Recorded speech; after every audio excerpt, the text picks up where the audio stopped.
जब एक राजा अपने अहंकार में यह भूल गया कि उसके राज्य में बड़ा भी कोई न्यायाधीश है, तब आधी रात को काशी के कोतवाल स्वयं उसके दरबार में पहुंचे।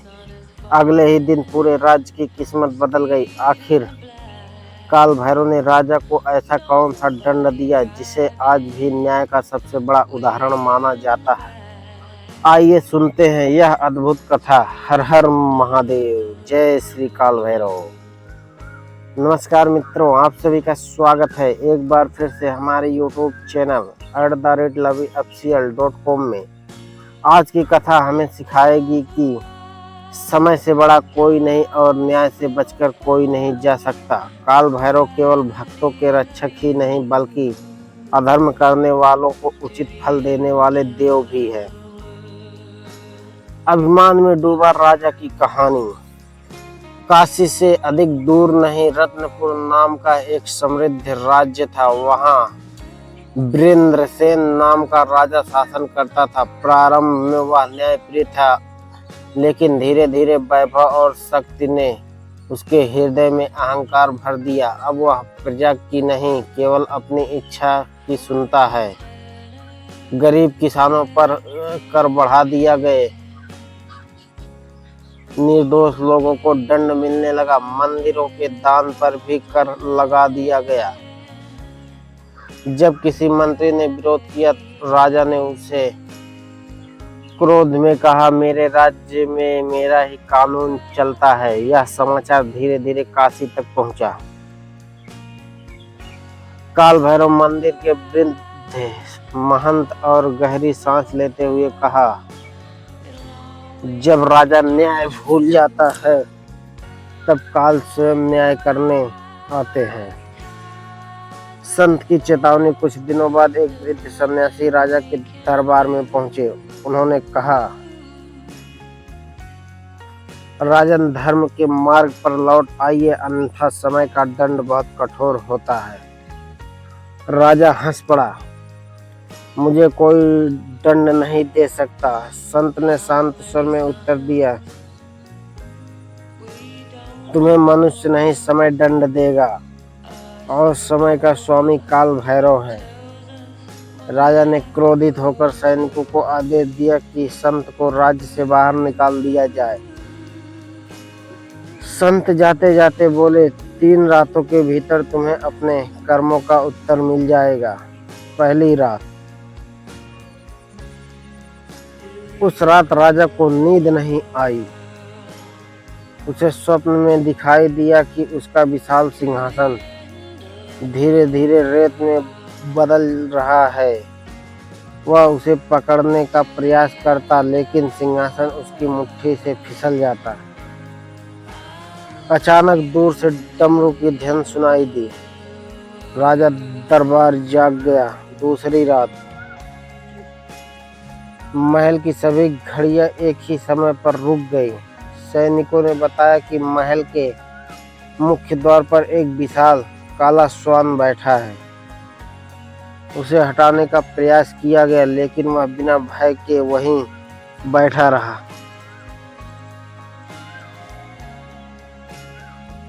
राजा ने इसे साधारण घटना समझकर अनदेखा कर दिया। तीसरी रात। आधी रात का समय था। आकाश में बादल गरजने लगे, तेज हवा चलने लगी। महल के दीपक अपने आप बुझ गए। तभी दरबार के बीच एक दिव्य प्रकाश प्रकट हुआ।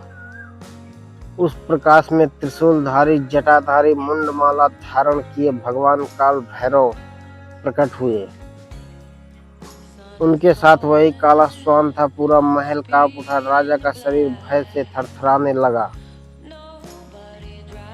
काल भैरव का न्याय। काल भैरव ने गंभीर स्वर में कहा, राजन, राज सिंहासन सेवा के लिए होता है, अहंकार के लिए नहीं। उन्होंने अपना त्रिशूल भूमि पर रख दिया। क्षण भर में राजा के सामने उसके सभी कर्म चलचित्र की भांति दिखाई देने लगे। निर्दोषों के आंसू, गरीबों की पुकार, भूखे बच्चों का दुख, अन्याय से पीड़ित लोगों का दर्द, सब कुछ राजा अपनी आंखों से देखने लगा। वह रो पड़ा, प्रभु मुझसे बहुत बड़ा अपराध हो गया। पश्चाताप राजा ने उसी क्षण अपना मुकुट उतारकर काल भैरव के चरणों में रख दिया। उसने प्रण लिया, आज से मेरे राज्य में कोई भूखा नहीं सोएगा, किसी निर्दोष को दंड नहीं मिलेगा। धर्म और न्याय ही मेरे शासन का आधार होंगे। काल भैरव के मुख पर हल्की मुस्कान आई। उन्होंने कहा, जो अपनी भूल स्वीकार कर लेता है उसके लिए सुधार का मार्ग सदैव खुला रहता है। इतना कहकर वे प्रकाश में विलीन हो गए। राज्य का परिवर्तन अगले ही दिन राजा ने अन्याय पूर्ण का समापन कर दिया, गरीबों के ऋण माफ कर दिए, मंदिरों और आश्रमों की सेवा पुनः प्रारंभ कराई, राज्य में अन्न भंडार खोल दिए गए। धीरे धीरे रत्नपुर फिर से समृद्ध और सुखी हो गया।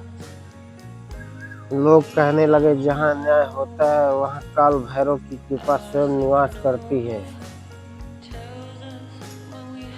समय का सबसे बड़ा न्यायाधीश है धन, शक्ति और पद क्षण भंगुर है, लेकिन धर्म और न्याय अमर है। जो व्यक्ति अहंकार त्याग कर सत्य का मार्ग अपनाता है उस पर भगवान काल भैरव की कृपा सदैव बनी रहती है। हर हर महादेव। जय श्री काल भैरव बाबा। भाग 7 में सुनेंगे काल भैरव और सतीश राजकुमार की रहस्यमयी कथा, एक प्राचीन श्राप का अंत, काशी की गुप्त परीक्षा और महादेव की ऐसी लीला जिसने मृत्यु के भय को भी पराजित कर दिया। धन्यवाद मित्रों। यह कहानी कैसी लगी कमेंट बॉक्स में जरूर बताएं। फिर मिलते हैं अगली कहानी के साथ।